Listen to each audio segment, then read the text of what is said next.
O Brasil inteiro votou. A Nana Nassif já está com o troféu na mão. Vamos ver quem vai ser o primeiro campeão do primeiro Favela Festival no telão do Domingão.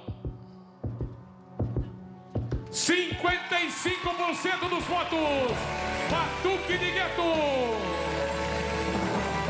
Parabéns ao Bazi, que é compositor da Beija-Flor. E parabéns a galera do Batuque de Gueto, galera! A galera de Realengo! Realengo estava precisando de uma alegria dessa, garotos! Olha aí, Zezinho, Xandinho, Gugu e Cuco! Batuque de Gueto, o primeiro campeão do Favela Festival! Parabéns, galera! Recebendo o troféu aí da nossa Nana Nassif.